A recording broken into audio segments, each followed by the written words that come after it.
Hannah, whose name means grace, sang out a song in chapter 1 as she received birth, the gift of her son, becoming pregnant, and then dedicating him to God. And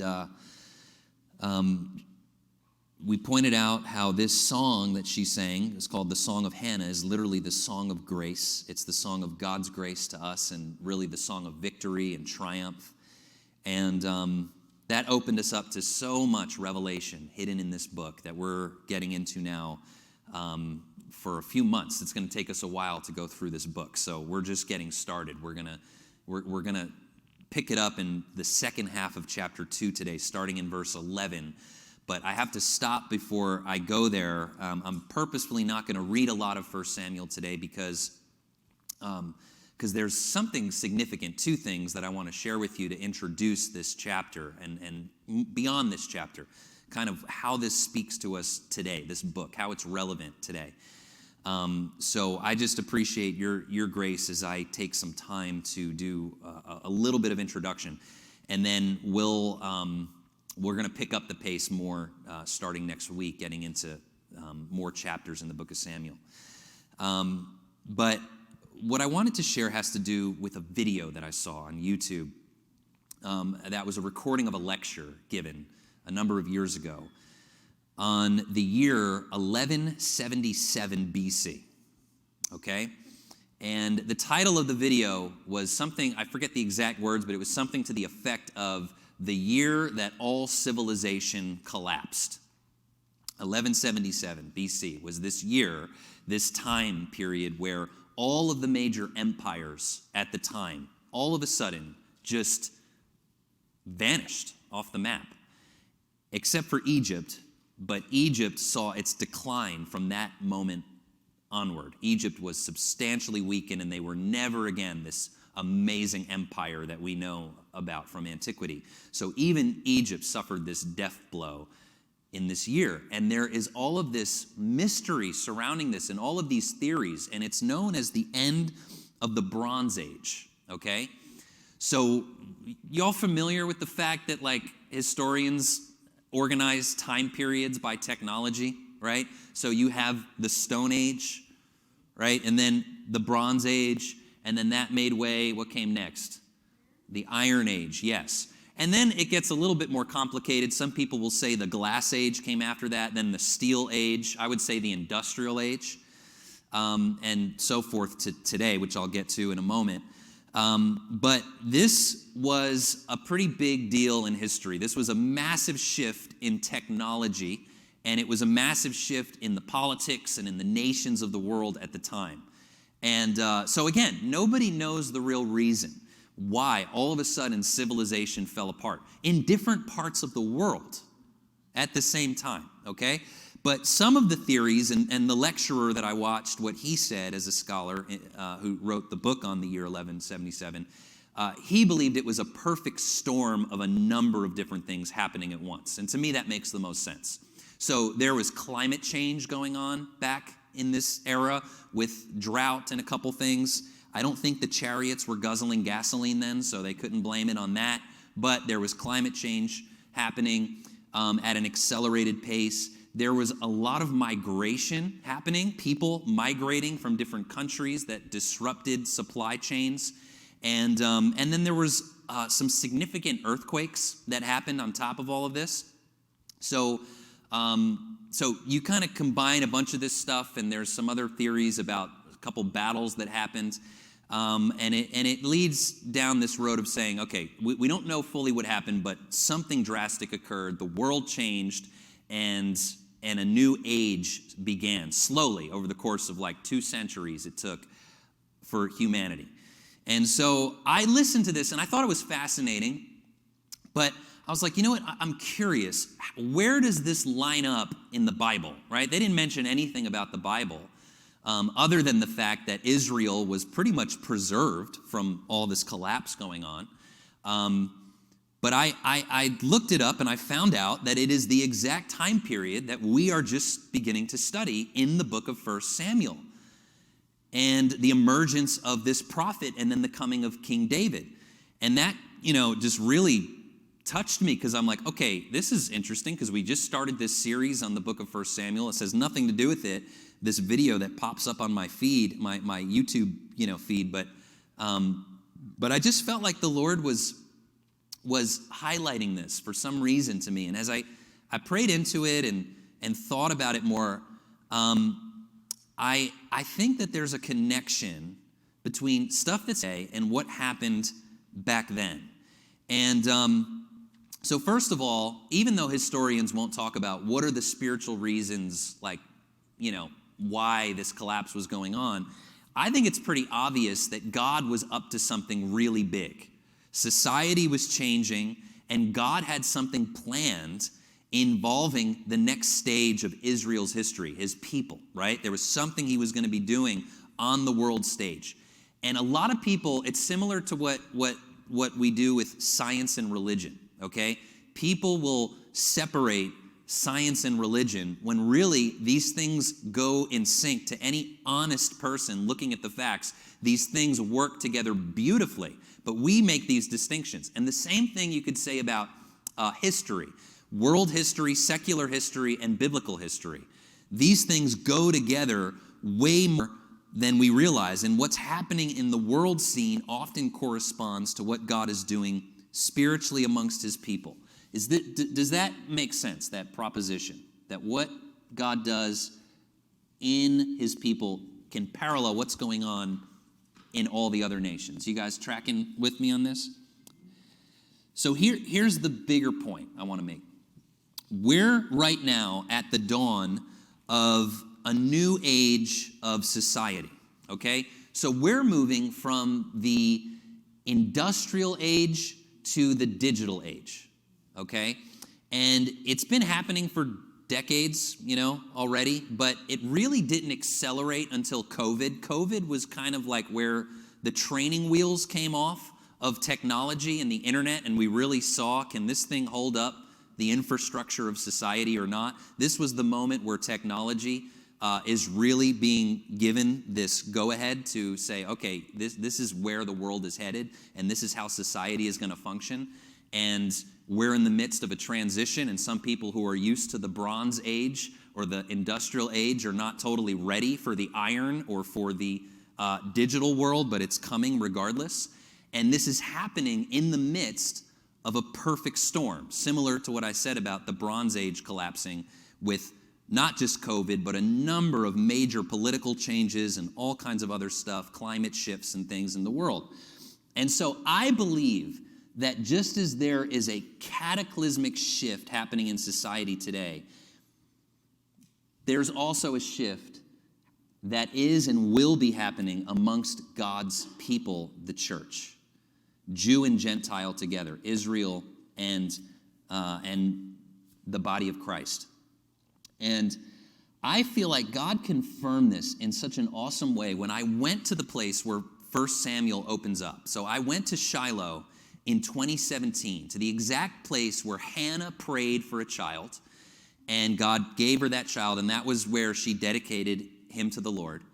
And I got to go on a tour. Many of you remember this, through the whole Holy Land thing, but specifically to Shiloh, which is a place not many people get to go because it's in more of a dangerous area. So most tours through the Holy Land don't cover Shiloh because of the political situation there. But I was with a crazy group of people who just decided to go anyway, so we were like, let's do it. So we went, and we got to see where the Ark of the Covenant was, okay, where it actually, this site is one of the few sites where they know it's like, these are the rocks where it was. Like most sites, it's a frame of reference of like a mile or so. There's no exact way to say where some of these ancient things and thrones and furniture and stuff were, but this is one of those areas because of a bunch of things I won't explain now. They know that this exact plot of land in the middle of the desert is where the tabernacle was, and they're still digging up parts of it from that time period that this book takes place in. So I was at this exact spot where Hannah had this intense experience of prayer, and I had an intense experience of prayer here that I want to share with you guys. So we went there with a group. It was a big group. There was 3 buses of us going around the nation, and it was probably, I'd say, around 80 people or so. And we were with Dr. Brian Simmons and his wife Candace, who are the lead translators behind the Passion Translation Bible.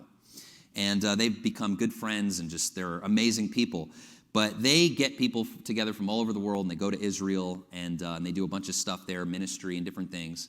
And so they gathered us together around this spot where the tabernacle was, that small tented temple area with the Ark of the Covenant, the holy place, all of that.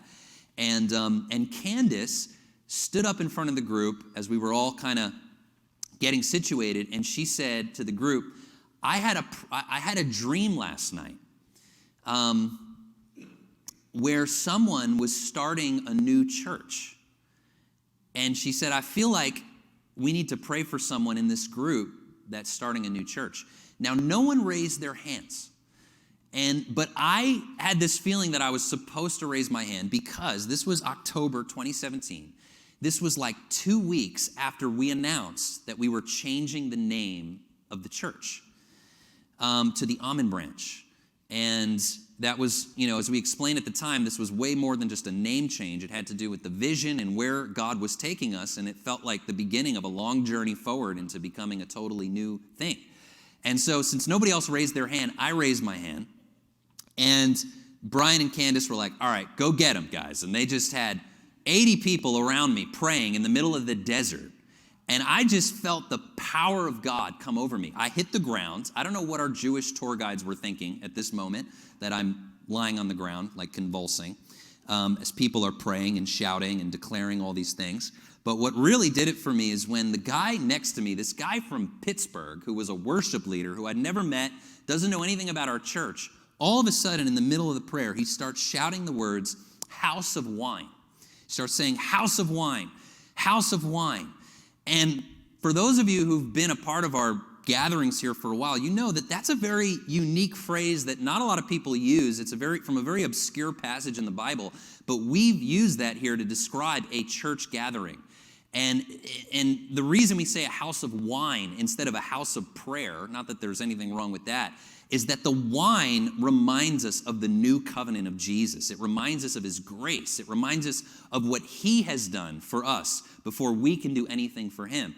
It also brings us into a place of joy, the intoxicating love of God, right? So there's a lot. I won't go into the whole teaching on that. I got to start wrapping this part up here. But that phrase, which was part of our whole launch of the Almond Branch, he starts shouting. And so I was just overwhelmed in this moment as people were praying for you guys, essentially, and for this church and all of that. And what was really beautiful about it is that while we were at Shiloh, before that incident happened, okay, the staff, our tour guides, were doing this tour through the area, and they pointed out something I had never thought about before. They said that this spot from the book of 1 Samuel is the spot where prayer changed. This is the spot where prayer changed.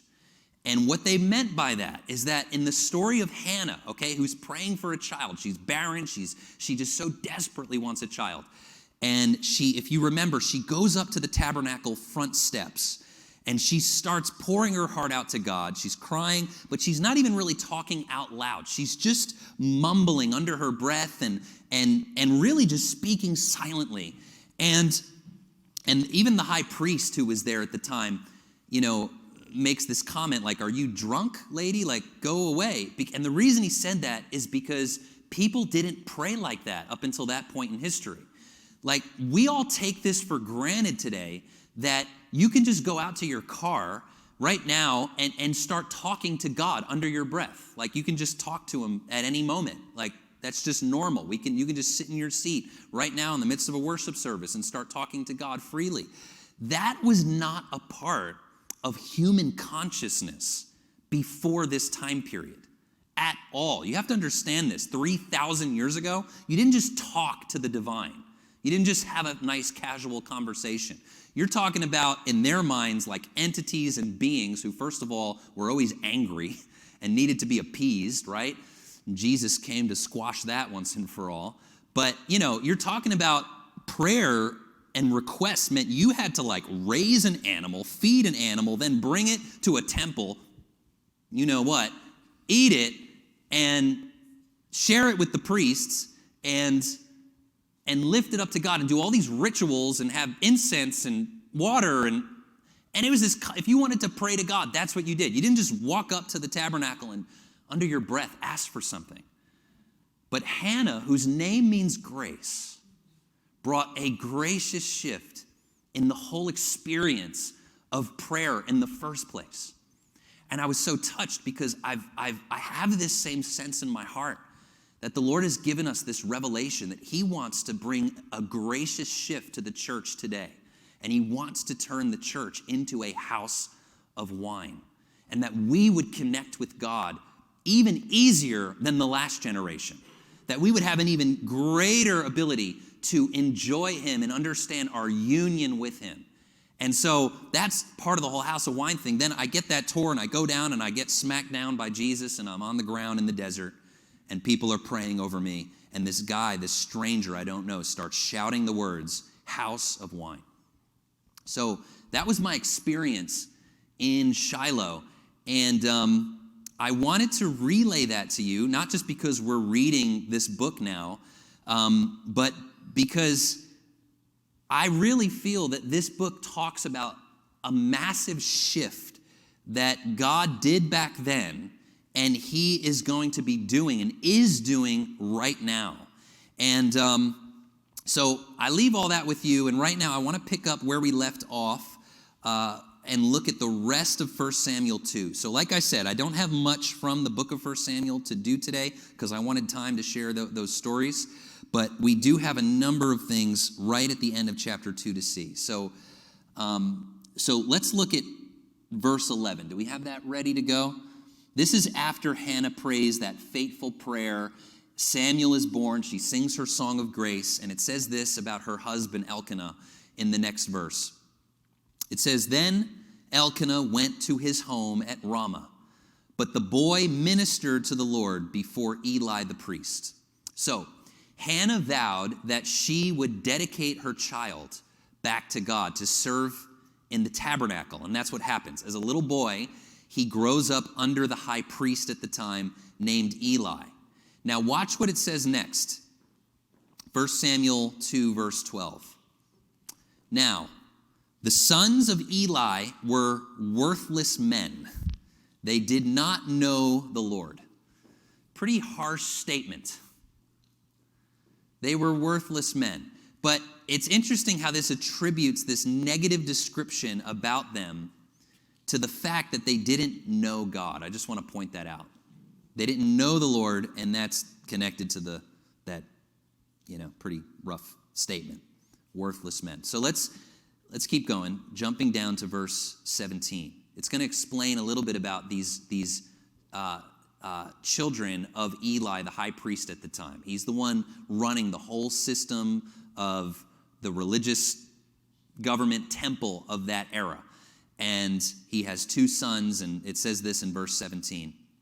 Thus the sin of the young men was very great before the Lord, for the men despised the offering of the Lord. So I think this statement that says they despised, or when you see that word despised, you could also substitute thinking little of something, okay? So they thought little of the offering of the Lord, okay? I think that this statement is at the heart of all sin. When I say sin, I mean anything destructive that you do to yourself or to another human being or before God, okay? Sin is what sucks the life out of us that God intended us to live. Any bad behavior, right? But I think there's a connection here for us to see that all of that stuff, sin, comes down to this, okay? And it describes what these guys were doing. They were using their power over women that worked at the temple. They were stealing from people. They were just acting arrogant and prideful in general. All this horrible stuff. I'm not going to even detail some of the things. You can read in between the lines and read some of the actual lines in the book. And yet, it says the summary of their sin is that they despised the Lord's offering. Now, question for all of you. What or who is the Lord's offering? Yeah, it's the Sunday school answer. It's Jesus. Yeah, so Jesus offered his body as a sacrifice for us, okay? All of those Old Testament sacrifices that these priests did back in this time period and afterwards for a long time, they all pointed to Jesus' sacrifice, his offering on the cross, which of course was offered to end all sacrifice. Jesus died to end this whole religious system that was in place. And it was also to show us this amazing love that our Father had for us, to reveal his forgiveness, his embrace of us, even in our destructive behavior. So the offering of the Lord is the revelation of his love and his finished work in overcoming the enemy, overcoming this world system. That's what happened at the cross. So to despise or to think little of God's love is actually the real problem behind human sin. I just want you to kind of ponder that a little bit. What they were doing was bad. No excuse at all for what they were doing, their actions and everything. But the real problem in their heart, that's the real problem in anybody's heart dealing with stuff, was a minimizing, a thinking little, or disregarding of the offering of the Lord. That is the biggest issue that any of us can face. Again, I want to separate behavior from what you believe. The behavior is just the fruit on the tree. It's the root system of your beliefs, of how you see yourself and how you see God. And so it's really coming into a renewal of the mind, understanding his love, understanding his sacrifice. That's what sets you free from sin in the first place. Now, the meaning of these guys' names are interesting. There was two sons, Hophni and Phinehas, okay? And Hophni means, that word in the Hebrew literally translates to closed fist. So his name literally points to someone who can't receive love, can't open his hands to receive the gift of Christ, okay? Now, Phinehas is even worse. The name Phinehas means mouth of a snake. I don't know what his dad was thinking in that one. You guys chose a really good one over here. Good name. Thank God it's not mouth of a snake, but that's what this guy's name was, Phinehas. And you know what? It's just pointing out to the fact that this is a message that's not really about these two guys. There's something deeper going on here. It's pointing to the lies that come out of the enemy's mouth, who wants to keep us from the tree of life, the serpent that wants to keep us from the grace and from the love of God, okay? So I wanted to point that out first, but let's keep reading through this chapter, okay? Verse 18, it says, now Samuel was ministering before the Lord, and he was a boy wearing a linen ephod, and his mother would make him a little robe and bring it to him from year to year when she would come up with her husband to offer the yearly sacrifice. Then Eli would bless Elkanah and his wife and say, "May the Lord give you children from this woman in place of the one she dedicated to the Lord." And they went to their own home. The Lord visited Hannah, and she conceived and gave birth to 3 sons and 2 daughters, and the boy Samuel grew before the Lord. All right, so this marks the end of Hannah's story in the book of 1 Samuel, and it's a wonderful ending, right? And I love it because at this point, Samuel is a type of Christ with his miraculous birth, but also, if you think about it, Samuel gets sacrificed, right? His mother, remember, we talked about this, so desperately wanted a child. and prays to God, but says, if this happens, I will give him up to serve the Lord at the temple. And even though it says that she visited him, I want you to realize it said yearly. You didn't just travel through the desert whenever you wanted to just go to the grocery store. Back then, you had to make a journey. And the word journey really meant something back then.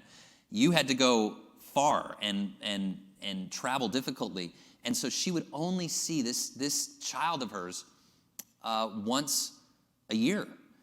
And he grew up really underneath the high priest at the time at this place called Shiloh. So Samuel gets sacrificed.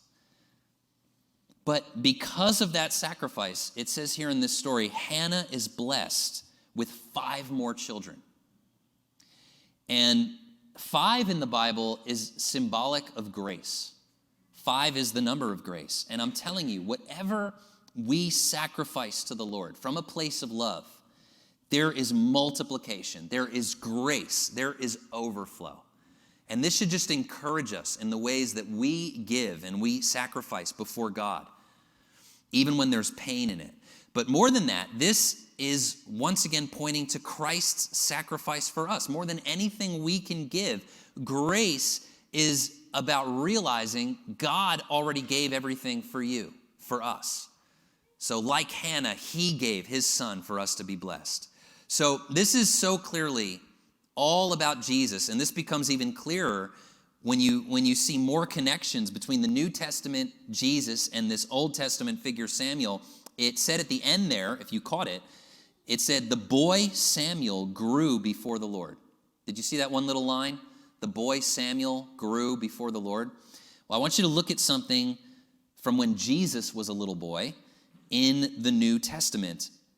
It says in Luke chapter 2, verse 40, talking about Christ, it says, the child continued to grow and become strong, increasing in wisdom, and the grace of God was upon him. Now, we're going to go back to 1 Samuel 2. If you drop down a few verses, it goes into some further explanation about Samuel growing up. And it says in verse 26, now the boy Samuel was growing in stature and in favor both with the Lord and with men. Now we're going to go back to Luke chapter 2, a few verses later again, talking about Jesus. It says in verse 52, and Jesus increased in wisdom and stature and in favor with God and men. You see the parallels here between the two? I want to continue to highlight those connections because this was always pointing ahead to who Jesus was. This isn't some random Old Testament story, okay? But here's where we get to the main theme. This is what I started with and why I shared those stories with you at the beginning, okay? In this next part, Eli is going to attempt to confront his 2 sons about all the evil things that they're doing, okay? Eli is very advanced in age, and his sons are doing a lot of the work, although doing it horribly, but he's going to confront them here. So look at this in 2 Samuel 2, verses 23 to 25. He said to them, why do you do such things, the evil things that I hear from all these people? No, my sons, for the report is not good, which I hear the Lord's people circulating. If one man sins against another, God will mediate for him. But if a man sins against the Lord, who can intercede for him? Now, he didn't know about Jesus at this point. Jesus, of course, could be that intercessor. But look at this last statement. It says, but they would not listen to the voice of their father, for the Lord desired to put them to death. Okay. So before we go any further into this story and we wrap this up, just want to quickly talk about that statement. The Lord desired to put these 2 guys to death. Those are heavy words. And I actually don't believe they're totally true. That was like perfect timing. Now, I know I just offended every Bible-believing fundamental Christian on the block by saying this, but listen to me carefully, okay? This is important. I'm not denying the Word of God. I'm not watering down the Word of God, which is what happens when people don't like something in the Bible. They try to change it to make it more comfortable. I'm not interested in that, okay? I believe there's actually something of substance here that I want to dig deeper into. I want to do what it talks about in the Bible itself, which means rightly divide the Word and interpret it according to the Spirit and not the letter of the law, okay? So let me explain what I mean by that. There is a deeper message in the text here. And this word for desired, okay, the Lord desired to put them to death, okay? This is the Hebrew word for taking pleasure in something, okay? So it can be translated as saying the Lord took pleasure in putting them to death. But if you take that literally as true, you're going to have a hard time with this Bible verse here. I want you to look with me at Ezekiel 18, which is using the same exact word, and I'll point it out to you, same exact Hebrew word from 1 Samuel 2. It says in Ezekiel 18, verse 32, "For I have no pleasure," that's the word, desire, "I have no pleasure in the death of anyone who dies." And it says later on, "I have no pleasure in the death of the wicked," even wicked, horrible priests at a temple, corrupting their power, as horrible as that is. God's like, I don't have desire or pleasure in their death. He says, therefore, repent and live, meaning turn away from your own self-destructive path because you're going to end up suffering the consequences of your own actions. I want you to live. I want you to have life. That's God's heart. He wants us to experience life to the fullest. So God doesn't desire the death of anyone. So why it seems like there's a contradiction here is that we have to understand the Old Testament is written by people with a fallen mindset, not understanding this fully.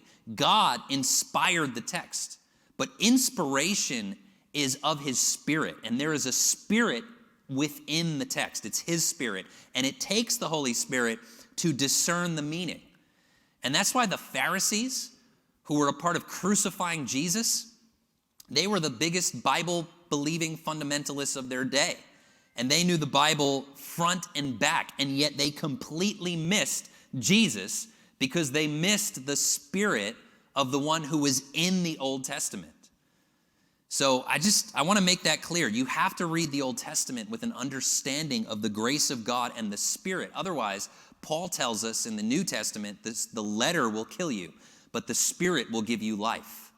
And we need to go to him for help. So reading this literally, you would say God took pleasure in killing these two deluded young men. But that's not the case, okay? God took pleasure in bringing an end to what these gentlemen represented. God wanted to shut the mouth of the serpent. Are you hearing what I'm saying here? Nick, wouldn't you say that, in that moment, when Eli was, seeing his two sons being so sinful, that his righteous heart, which was connected with God, was, willing to kill these two sons so then, the righteousness would be done? That Eli had that desire? Because he was a prophet. Yeah. And communed with God. Yeah. And his righteous heart in that moment was probably wishing that his two sons would die, just so that there would be righteousness. Yeah. It doesn't say what Eli was feeling at the time. So for those who didn't hear on the live stream, Jay just asked, did Eli have that same desire within him because he wanted righteousness to prevail? He wanted this thing to end.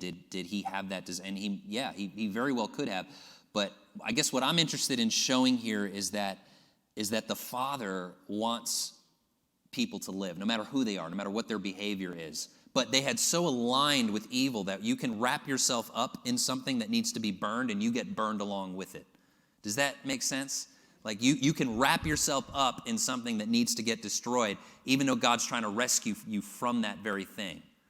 So this is why we don't read the Old Testament and justify holy war. which is what some Christians have done over the ages. Thank God it hasn't happened in a long time. But we read some of these passages in the Old Testament, we're like, all right, well, we need to go and destroy whoever it is. But we know the truth that we don't wrestle with flesh and blood. God actually loved the Canaanite people, the Philistine people, but he hated the principalities, the powers of darkness that ruled over them.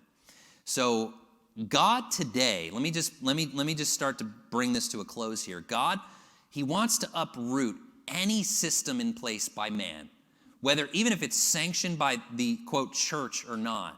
He wants to remove anything that is not advancing his kingdom of joy and peace and wholeness and life. And God will allow certain things to happen that might seem like this fiery wrath, but it's him really allowing the consequences of our own actions to transpire with the hope of releasing new life and freedom on the earth. So with that in mind, look at the last two verses here of this heavy chapter in 1 Samuel 2. And this is a heavy passage of judgment, and it says a lot more here. I'm just distilling it into two verses. But remember that this has to do with the judgment that we talked about last time, which is leading people into life and wholeness, destroying what holds us back from that. So it says this, God speaks to Eli through another prophet, because Samuel's still a little boy. So this other man comes in and gives this word to Eli.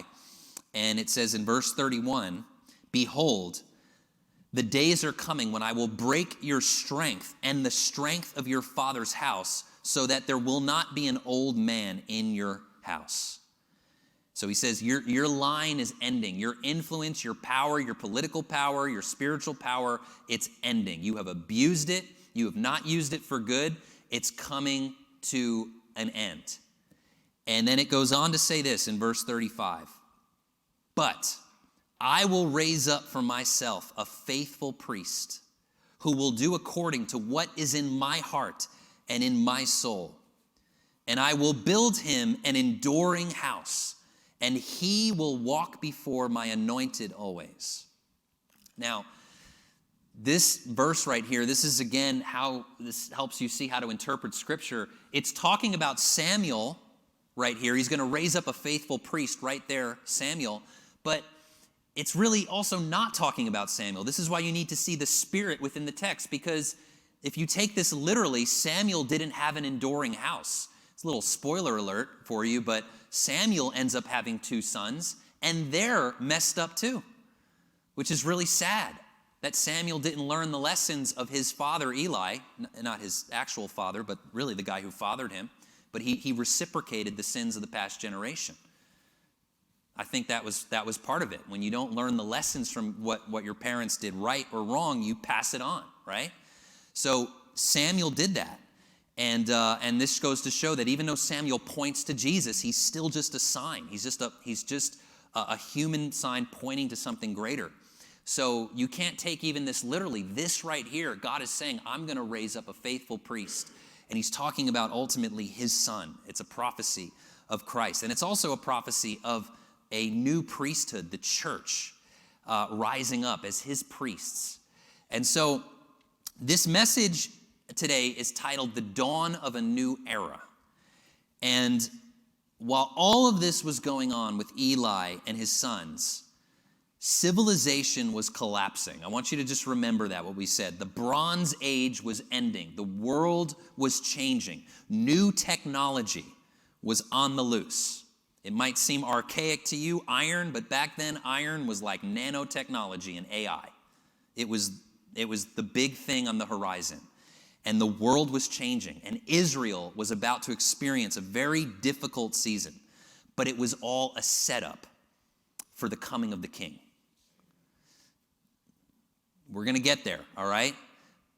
But I feel, just as Israel, up to this point, was a bunch of different tribes who would soon become one nation under that king, God is preparing all the different tribes of Christianity to come together under King Jesus like never before.